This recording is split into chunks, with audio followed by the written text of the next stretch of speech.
Ever since I was young, I've always liked drawing. I was always attracted to drawing. I liked watching cartoons. I was just in love with art. I wanted to become an animator.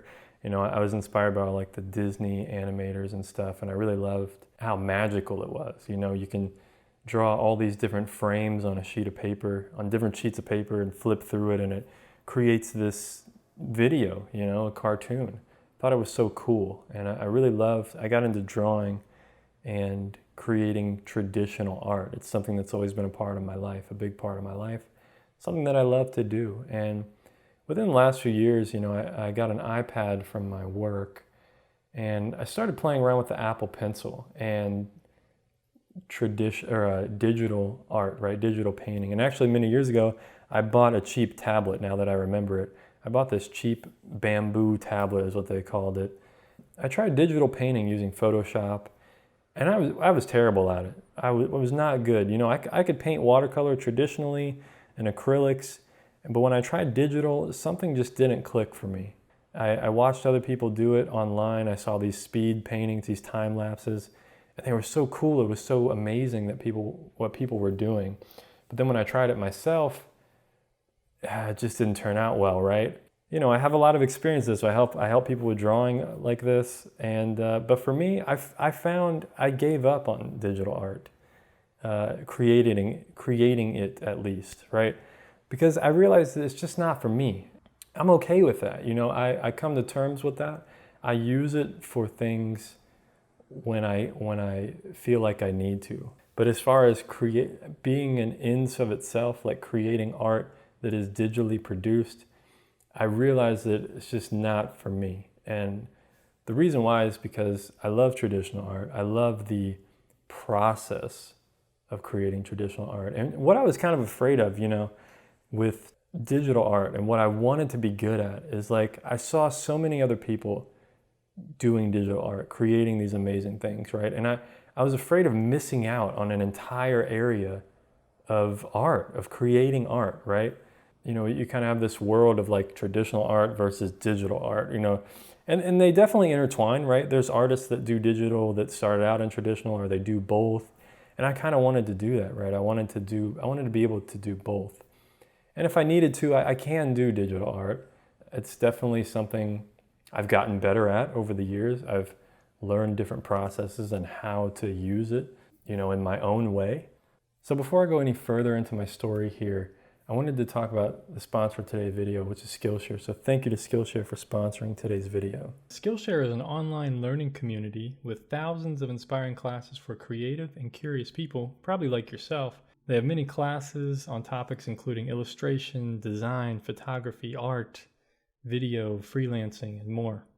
One of the classes I've been interested in recently is called Animating with Ease in After Effects by Jake Bartlett. I normally use Skillshare a lot for my day job doing graphic design work. So the cool thing is there's no ads on any of the videos, and they're always launching new premium classes. And the first 1,000 people to use the link in the description will get a 1-month free trial of Skillshare, where you can explore your creativity. All right, so let's get back to my little story here about traditional versus digital art. And a big realization that I had, which was very powerful for me, was the idea that I don't have to like creating digital art. I don't have to like doing it. I was putting myself in this box, comparing myself to others, like, oh, I want to be like everybody else. I want to be able to do both. I want to be versatile and do this thing. And I felt like I wasn't good enough. I wasn't good if I couldn't do digital art as well, right? Or if I didn't like digital art. And I kind of forced myself for so many years to like keep trying it, keep doing it. And I would have these moments or a few days where I would really get into it, and then I would fall off. I wouldn't really like it anymore. And I just realized, like, why am I doing this? Why am I forcing myself to like something that I don't really like, that I don't want to do? I realized that I can just stick to creating digital art. I can just get better at that. I can be more focused on what I love. There's no reason for me to have to be good at digital art. And what I realized, and kind of what I learned from all this, is that I have an appreciation for digital art. I have a real appreciation for it and the things that I've seen created with it. I think it's beautiful. I think there's a lot of great art out there.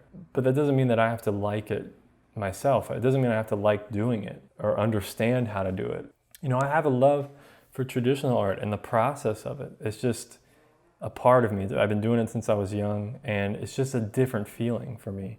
Doing it on a screen and everything being flat and not being able to feel the texture and the pigment and the paper and mixing, and you know, when you're doing the painting or even drawing as well, not feeling that kind of tactile sensation of the pencil scraping across the paper and the eraser erasing something.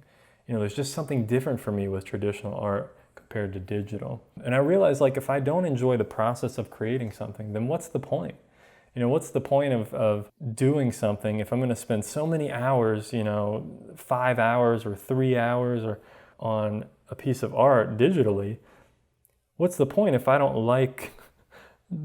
enjoy the process? You know, if I'm not going to enjoy creating it, then the end result for me is probably not going to be satisfying, right? So for me, the fun is in the process of creating the art, of creating the thing.